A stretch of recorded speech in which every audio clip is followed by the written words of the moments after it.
Good afternoon and thanks for joining us. Prince Albert RCMP have arrested and charged 3 people after an armed robbery last week. On Friday morning, Prince Albert RCMP responded to a robbery in the community of Little Red River. Officers learned 2 suspects went into a house with a shotgun and demanded keys to the resident's truck. Later, RCMP spotted and located the stolen truck on Sturgeon Lake First Nation.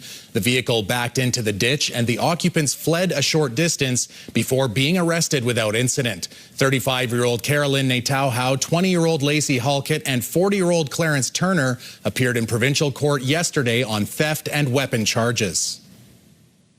A public inquest into the death of a man who died while serving time at a Saskatchewan penitentiary is scheduled for next month in Prince Albert. On November 28, 2022, 28-year-old Brandon Lupkowski was found unresponsive in his cell. Staff began life-saving efforts and paramedics were called, but he was pronounced dead. Court records show Lupkowski was sentenced earlier that year for trying to force his way into a Saskatoon basement suite with another man in January of 2020.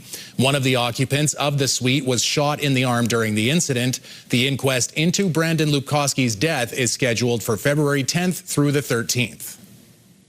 As producers gather for the 43rd annual Western Canadian Crop Production Show, many in attendance were paying close attention to the ongoing international trade discussions. It was announced on Monday that Premier Scott Moe would be joining Prime Minister Mark Carney. The trip to China, with many at the conference sharing hope that this move indicates Saskatchewan will have a seat at the table in conversations regarding international tariffs, particularly the hefty tariffs on Canadian canola products. My optimism would probably be on the higher end now that there's going to be some resolve, if not immediate, probably in the very near future. I would have to think for the Prime Minister to be going that they probably think that there's some end to this, and I would hope that there would be. The crop show runs until Thursday. The Canadian Food Inspection Agency has put a pause on a set of proposed amendments to the traceability of the health of animals regulations. This comes after many Canadian cattle producers and agriculture ministers expressed concern over the amendments. The CFIA said in a statement the amendments are not currently in place and they have not been finalized. Those involved with agriculture in Saskatchewan are grateful that the regulations are being tabled for now. We'll have the further discussions now with our industry stakeholders here in the province, and we'll have it at the federal provincial table as well. The federal minister assured me that we would probably get it on the agenda at the next FPT meeting and have some discussions further on really making sure that the cow-calf producers and others aren't so impacted by some of the regulation changes that CFIA had recommended. The CFIA adds a modernized traceability system will lead to quicker resolution of disease events, as well as stronger confidence in Canada's livestock system here and abroad. The Saskatchewan Crops Forum is underway in Saskatoon, kicked off by a major funding announcement from the federal and provincial governments. Federal Minister of Agriculture Heath MacDonald joined Saskatchewan Minister of Agriculture David Merritt to announce $9.7 million to support crop research in Saskatchewan. It includes $7.2 million for 39 new crop research projects and $2.5 million to study long-term management of herbicide-resistant kochia and wild oats. Some of this year's crop projects include evaluating the performance of subsurface drip irrigation, resistance to wheat stem sawfly, increasing tolerance to drought for lentils, and validating bale wrapping material made of flax straw and oat hulls.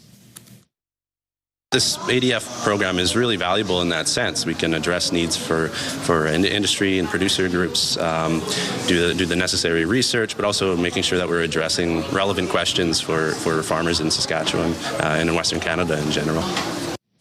The money is invested through ADF, the Agriculture Development Fund, under the Sustainable Canadian Agricultural Partnership.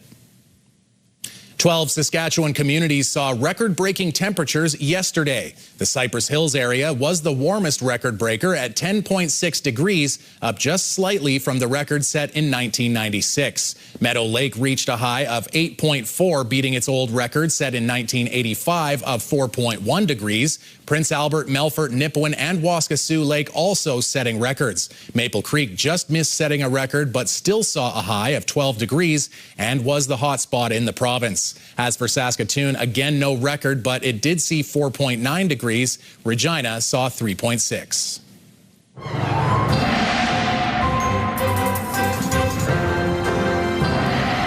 Boy, that's like hitting the jackpot, being able to announce that many records, right, Stacey? Yeah, no kidding. And like you said, a dozen records reached in Saskatchewan yesterday, Saskatchewan communities. Now, that does include Prince Albert, like you said, which reached a high of 7, beating the old record of 4.8 set in 1996, while the mercury climbed to 8.3 in Waskesiu, breaking the previous record of 4 set in 1985. Waskesiu also broke a record again today, reaching 3 degrees early this morning, surpassing the record of 1.5 degrees, which was set in 1986. Now, John, it's all part of this warming trend, and I'll have more details on that later in the show. All right, thanks, Stacey. A Saskatoon nurse says violence in Saskatoon emergency departments is all too common, and it's time for the province to address it. Following a number of violent and potentially dangerous situations at St. Paul's Hospital, dozens of staff in the emergency department wrote a letter calling for immediate action. The letter had dozens of testimonials detailing knives, guns, and even a grenade being brought into the hospital. One nurse was bitten and bleeding during her first shift, and many others say they no longer feel safe providing care, hoping the province will address their concerns with more security and metal detectors for a start. We were at a point where we felt the need to do something, and we were hopeful that if we candidly share these experiences, provide an opportunity for folks to feel safe in sharing their experiences, ensure that everyone had an opportunity to participate, perhaps people would pause and listen. Health Minister Jeremy Cockrell says he's been meeting with the health authority to discuss those challenges, and he'll have more to say in the coming days. When we come back, a book of robbery, murder, and mayhem on the high seas, but not in the Caribbean. These tales take place in the Maritimes.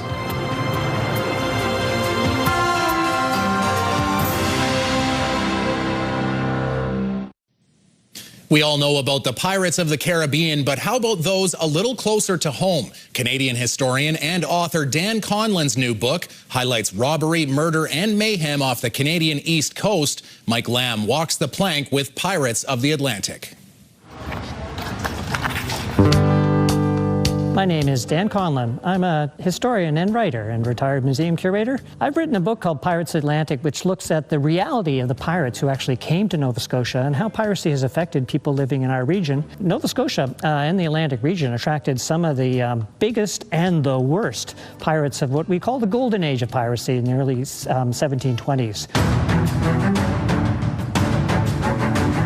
They were attracted by the big offshore fishery in the region. They would come up from the Caribbean like clockwork almost every June. Big pirates like Bartholomew Roberts, who captured over 500 ships, made a spectacular raid in Cape Breton and Newfoundland in 1720, even raided shore settlements. And then Ned Lowe, vicious psychopath, came up here 2 seasons, 1722 and 1723. In the 18th century, there were a few female pirates, quite well documented ones, and we have one in our own region in 1736, a woman named Susanna Buckler. And there were a handful. Piracy was almost all a male endeavor, but there were a few women. So in that period, piracy really was something that colonial governments weren't able to control. Governors were afraid of pirates. For about 2 decades, it was an annual scourge. You know, the main thing they came to for our region was recruits. There was more gold and silver in, say, West Africa or the Caribbean, but there were lots of unhappy fishermen who were not pleased with the contracts they were working, and they could easily be tempted to join a pirate crew. Weapons. Fishing boats were worried about pirate attacks, so they often had muskets and cannons, and the pirates would usually overwhelm those ships and rearm themselves. And they also always had a keen eye for a good large fishing vessel that they could dump their old ship and pick up a new one. In our region, piracy nowadays is mainly a thing of history and legend. But piracy continues today in parts of the world, and every year dozens of professional mariners are murdered by pirates. I really want people to understand that piracy is not just yo-ho-ho romantic myths. There were, in our region, real deadly pirates that came here in the 1720s. And although piracy faded from our region and became a once-a-generation thing, it's still an active, deadly thing in other parts of the world. People facing similar challenges to those fishermen in the 1720s off the coast of Nova Scotia. It's a subject that is mesmerizing in terms of this popular culture image, but let's not forget its deadly reality, and I hope people will take that away. Stacey has a look at weather coming right up, and as the medical tourism industry grows, what are the risks?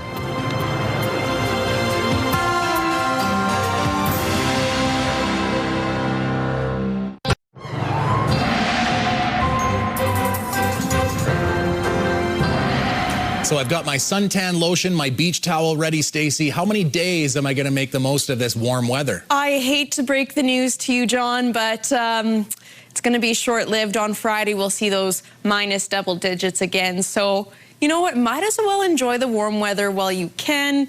Of course, Jeff is back Thursday, and no coincidence there that that's when the weather starts to cool down a little bit. Taking a look at our radar and satellite, pretty quiet right now. Bit of cloud coverage throughout, but nothing in terms of precipitation above the prairies. For tomorrow, cloud coverage pretty much throughout the province. Some freezing rain and flurries areas north of Prince Albert. Moderate winds there, but nothing too significant to note. Around the region, we have Canada Lake, Birch Hills, -8, cloudy. Nipawin, Melfort seeing those minus double digits overnight. Rostern, -5. Battleford's, -3, and Spiritwood, -4. And then again, temperatures back on the plus side there. Canada Lake, a little bit foggy. 1 in Canada Lake, 1 in Nipawin, 1 in Melfort, 2 in Birch Hills, Rostern. Touch warmer in North Battleford, Spiritwood, and some sunshine peeking through, but still cloudy throughout. Cloudy tonight in Prince Albert, a low of -7. Some very mild winds there tomorrow, a high of 2, cloudy. Winds from the southwest at 20 kilometers. And then a couple more days of those plus temperatures until Thursday night. Then we start to see those minus double digits again. It's also going to be quite windy and cloudy Thursday. Friday, at least we'll see some sunshine, but a high of -12. And then I don't like those numbers, John. A low of -24. That's looking pretty chilly. And then the weekend, Saturday, not too bad. We like to see those single digits. Obviously, the weather's going to cool down, and it won't be what we've been seeing these past few days. That's right. And everything that melted and kind of got pushed to the side is then going to freeze up and be just real nice on your car's alignment, right? Yeah, it's going to be pretty icy. But you know what, John? Maybe the car washes will be quite busy after all this slushiness is over. There you go. All right. Thanks, Stacey. Well, CFL winter meetings are taking place in Calgary this week. The biggest item on the agenda for discussion, the new rule changes announced in September. Donovan Mace has more. After sweeping rule changes were announced by the CFL in September, the league is taking the next step toward their implementation and exactly what they may look like on the field. Once the 25 season concluded, you have a little bit more time to look at those things and some of the things that are being proposed. It's a part of the league's winter meetings this week in Calgary as coaches and general managers discuss the new rules with the league for the first time. We're here to sort of figure all this out and make it work, right? So I'm looking forward to hearing all sorts of different thoughts and perspectives. I want to know kind of the details of it and more the intricacies of what we're talking about. So, I think that some of them are outside the box, which are interesting. Other topics and potential changes are also on the agenda. Straight to the left, backs in, over the plane to the goal line. Including modifications to short yardage plays, overtime formats, playoff structure, free agency, and a review of the replay center's mandate. Sometimes there's things that come up that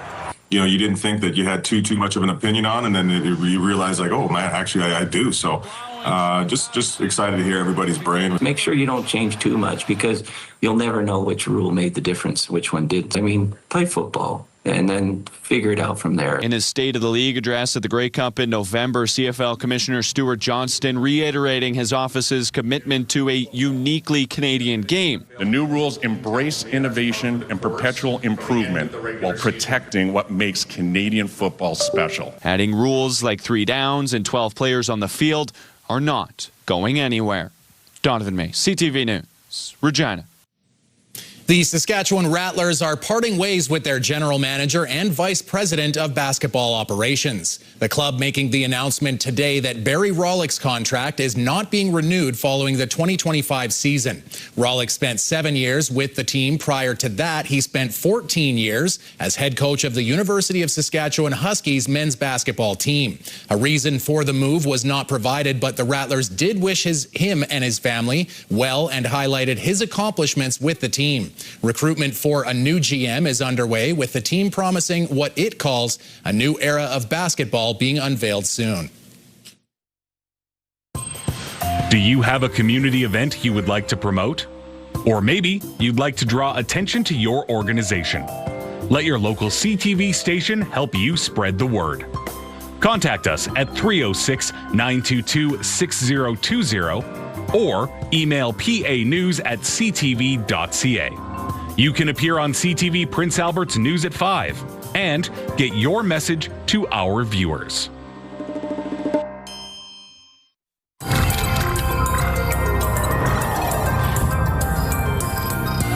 It's a $100 billion industry, and more Canadians are turning to medical tourism to reduce the wait time or cost of a procedure. But as Pauline Chan explains, one woman's hope for a cosmetic change left her fighting for her life in another country. She was a 52-year-old business owner and mother of 4 who also had abdominal surgery to remove a massive tumor. My dream was to have a mummy makeover. A tummy tuck and breast lift. But after her medical excursion to Costa Rica last fall, Nicole Grigorov is facing a very different future from what she expected for the new year. So I have to learn how to walk. I had to learn how to use my arms. I have to learn how to do everything. Sepsis resulted in the loss of her fingers and toes. But Nicole was just one of the thousands of Canadians who went overseas last year for medical or cosmetic surgery.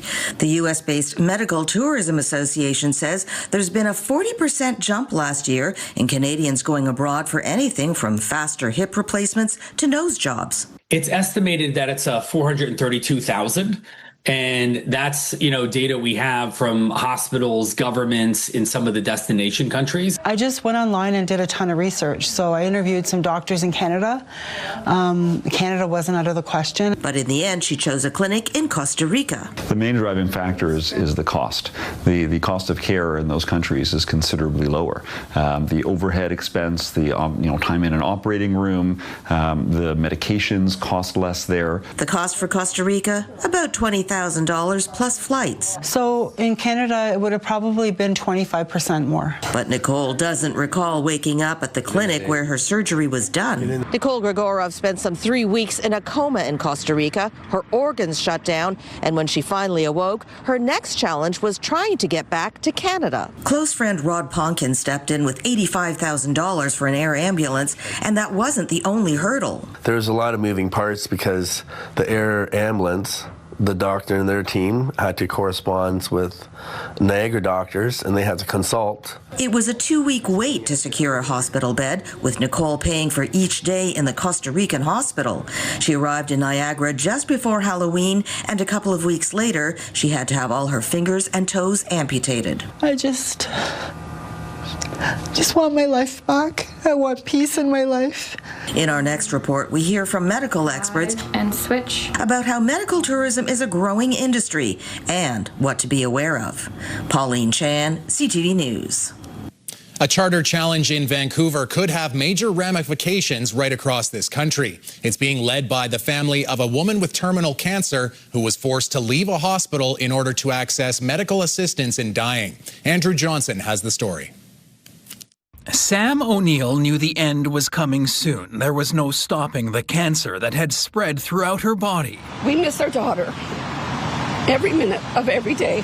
The one thing the 34-year-old could control in April 2023 was how her final moments would play out, or so she thought. She was assessed for medical assistance in dying and planned a ceremony surrounded by friends and family. O'Neill was receiving palliative care at Vancouver's St. Paul's Hospital, where she said staff were exceptional. But a faith-based institution, St. Paul's, doesn't allow MAID. St. Paul's is a Catholic-run hospital, but it is also publicly funded. In her final hours, O'Neill had to be transferred to another facility before she was sedated for the drive. In extreme pain, her mom says there was only time for a rushed goodbye. And I told Sam quickly that being her mom was the first most joyful part of my life. I love being her mom. O'Neill's death didn't play out as planned. After being sedated, she never regained consciousness before MAID was administered.